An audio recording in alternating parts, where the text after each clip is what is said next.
सरकारने ट्रेन तिकीटमध्ये म्हणजेच रेल्वे तिकीटमध्ये मोठे बदल केले आहेत। नवीन रूल मे 2025 पासून लागू केले आहेत। 9 मे 2025 पासून हे नवीन रूल हे लागू होणार आहेत। एजंटला थांबवण्यासाठी, वेटिंग लिस्ट समस्या कमी करण्यासाठी आणि तिकीट प्रोसेस सोपी करण्यासाठी हे नियम रेल्वे मंत्रालयाकडून जारी करण्यात आलेले आहेत। या नवीन नियमाचा असर आपल्या रोजच्या जीवनावरती पडणार आहे।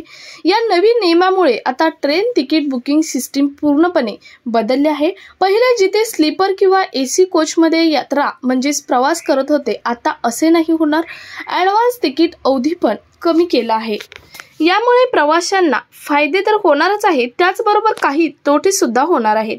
तर या प्रोसेसमुळे, या नियमामुळे कोणते फायदे होणार आहेत आणि कोणते तोटे होणार आहेत आणि त्यातून मार्ग कसा काढायचा याची सर्व माहिती आपण आजच्या व्हिडिओमधून पाहणार आहोत। सो व्हिडिओ स्किप न करता शेवटपर्यंत पहा। चॅनलवर नवीन असाल तर अशाच महत्त्वपूर्ण आणि नवीन अपडेटसाठी आत्ताच आपलं चॅनल सबस्क्राइब करा। शेजारील बेल आयकॉन सुद्धा ऑन करून ठेवा, म्हणजे असेच महत्त्वपूर्ण आणि गव्हर्नमेंटचे नवनवीन अपडेट तुमच्यापर्यंत रेग्युलर पोहोचत राहतील। तर नमस्कार, मी पूनम आणि तुम्ही पाहत आहात पुन्हा एक नवीन अपडेट। तर पाहूयात कोणते फायदे होणार आहेत आणि कोणते तोटे होणार आहेत। सर्वात पहिलं तर पाहूयात या नियमांमुळे कोणते फायदे होणार आहेत। पहिलं म्हणजे खऱ्या आणि असली प्रवाशांनाच तिकीट मिळणार आहे।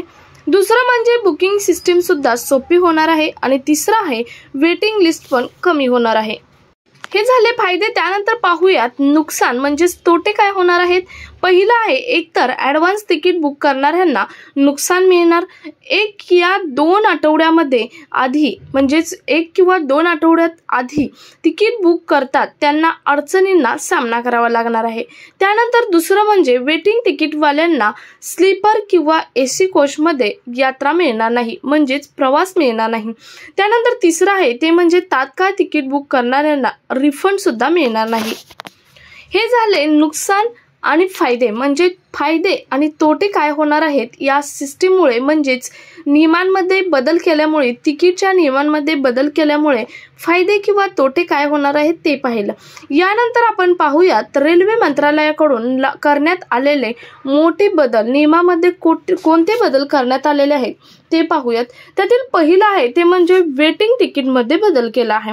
तो कसा, तर आतापासून जनरल तिकीट फक्त जनरल कोचसाठीच मान्य असेल। जर कोणत्या प्रवासीजवळ स्लीपर किंवा एसी तिकीट आहे तर त्याला त्यावेळी अनुमती मिळणार नाही। या अगोदर वेटिंग तिकीटवाले स्लीपर किंवा एसी मधून प्रवास करत होते, परंतु आता नाही, कारण याचा त्रास रिझर्वेशनवाल्यांना होत आहे। म्हणजे ज्याने अगोदरच रिझर्वेशन केलं आहे त्यांना याचा त्रास, जे वेटिंग तिकीट मधून प्रवास करत आहेत त्यांचा त्रास रिझर्वेशनवाल्यांना होत आहे। त्यानंतर दुसरा नियमात बदल करण्यात आलेला आहे तो म्हणजे तिकीट बुकिंग टाइम मध्ये सुद्धा बदल करण्यात आलेला आहे। पहिला ॲडव्हान्स रिझर्वेशन पिरियड हे 120 दिवसाचा होता, आता तो फक्त 60 दिवसाचा करण्यात आला आहे। म्हणजे तुम्ही आता तुमचा प्रवास तिकीट बुक फक्त 60 दिवस अगोदर करू शकता।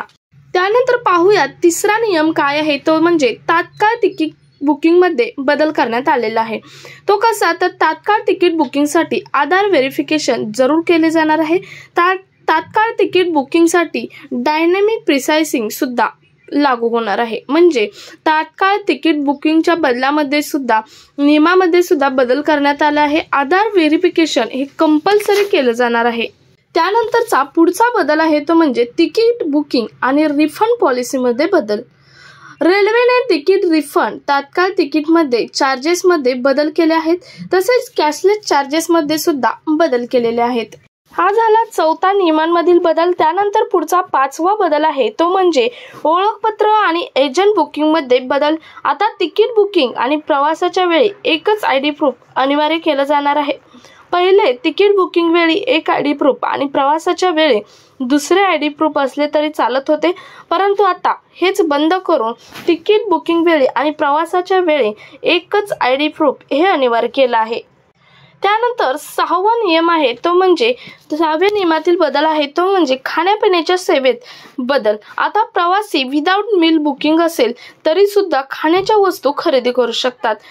पहिले फक्त मील बुकिंग वाल्यांनाच खाण्याची वस्तू खरेदी करता येत होत्या, परंतु आता हे बंद करून विदाउट मील बुकिंग ज्यांचं आहे त्यांना सुद्धा आता खाण्याच्या वस्तू खरेदी करता येणार आहेत। तर हे होते 6 नियमांमधील बदल, जे बदल 9 मे पासून रेल्वे प्रवाशांसाठी लागू होणार आहेत। तुम्ही पाहिलं असेल तिकिटांमध्ये बदल असेल किंवा रेल्वेमध्ये खाण्यापिण्याची जी व्यवस्था असते त्यामध्ये सुद्धा बदल केले आहेत किंवा आयडी प्रूफमध्ये सुद्धा बदल केले आहेत। त्याचबरोबर तिकीट सुद्धा वाढणार आहे, म्हणजे तिकिटाच्या किमतीमध्ये सुद्धा वाढ होणार असल्याचे रेल्वे मंत्रालयाकडून सांगण्यात आलेले आहे।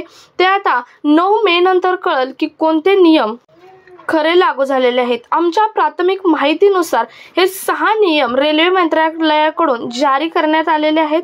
हे नियम 9 मे पासून सर्व रेल्वे प्रवाशांसाठी लागू होणार आहेत। सो हा महत्त्वपूर्ण आणि कामाचा व्हिडिओ जास्तीत जास्त ठिकाणी शेअर करा। भेटूयात पुढच्या नवीन अपडेट सोबत, तोपर्यंत धन्यवाद।